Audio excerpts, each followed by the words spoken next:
He had always heard rumors about the woods behind Carpenter Road, but he never believed any of the whispered stories surrounding it. Locals claimed that people who entered the forest after sunset never returned. But he always assumed those warnings were nothing more than small-town legends. When he stepped past the broken fence, the air fell into an unnatural stillness. As he moved deeper into the tree line, the silence felt almost intentional. Not even crickets made a sound, and it felt like the air thickened around him with each step. He took deeper into the woods. He came across an abandoned campsite. Long cold ashes in a fire pit and a torn backpack lying beside a collapsed tent. The backpack still had supplies inside, but no sign of the person who brought them, and that made him uneasy.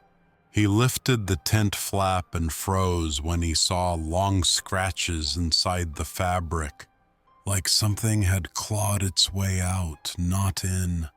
He turned off his flashlight for a moment to listen, and that's when he heard it, the faint sound of breathing, coming from somewhere behind him.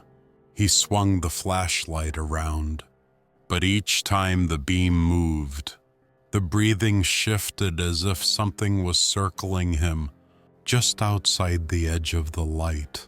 He called out, asking if anyone needed help, but the breathing turned into a low gurgling growl in response. He stumbled backward and nearly fell over a trail of footprints, human at first, but becoming distorted and misshapen the further they went.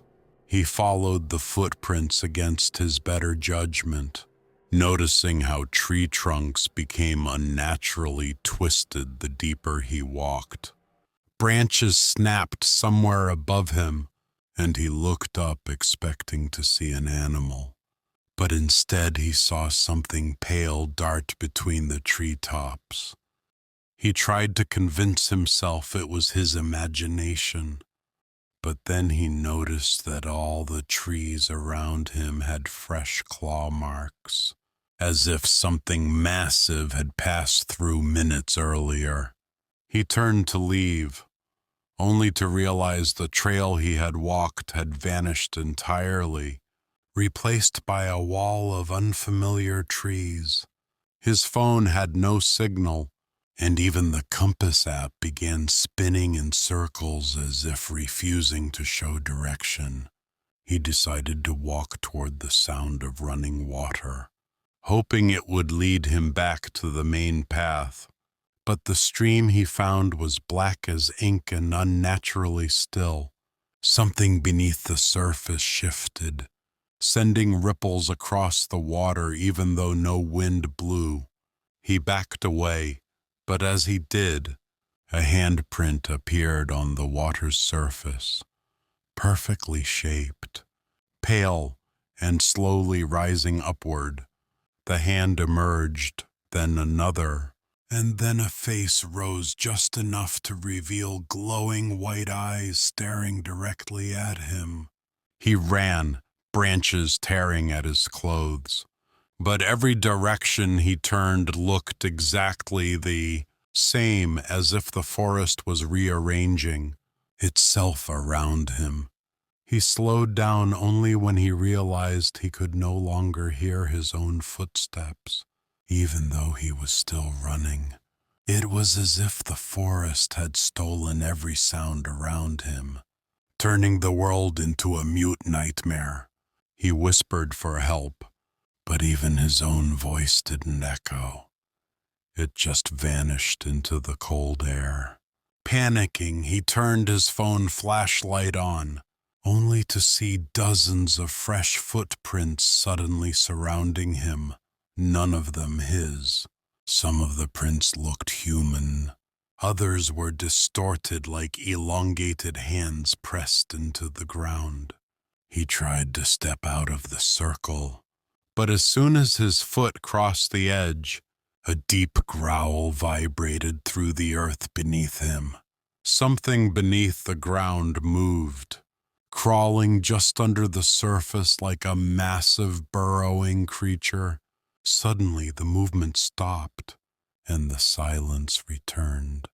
But now he sensed someone standing behind him. He didn't turn around. He couldn't. He felt breath, cold and layered, crawl across the back of his neck. When he finally forced himself to turn, the figure vanished, leaving only the echo of footsteps retreating deeper into the forest.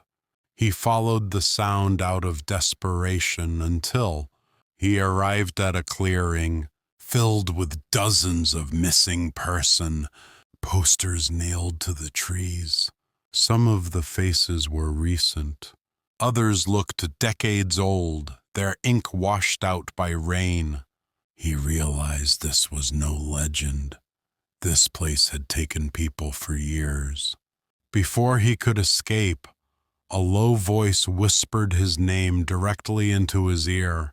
Though he was alone in the clearing, he bolted through the trees, branches cutting his arms as he ran blindly until he saw a faint, warm light ahead.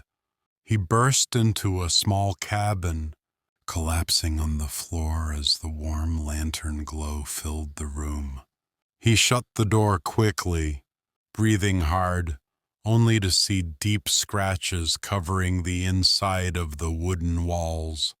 A torn jacket hung on a hook, still wet with rain, suggesting someone had been there moments earlier. He reached for the lantern to secure it when he noticed a fresh, muddy footprint leading toward the back room. He followed the footprints, heart pounding, each step echoing far too loudly in the cramped wooden space. As he pushed the door open, a gust of cold air extinguished the lantern instantly, plunging him into darkness. In that darkness, something breathed inches from his face, slow, deliberate, and hungry. He swung the lantern wildly to create space, but the creature retreated with impossible speed, leaving only a scraping sound on the floorboards.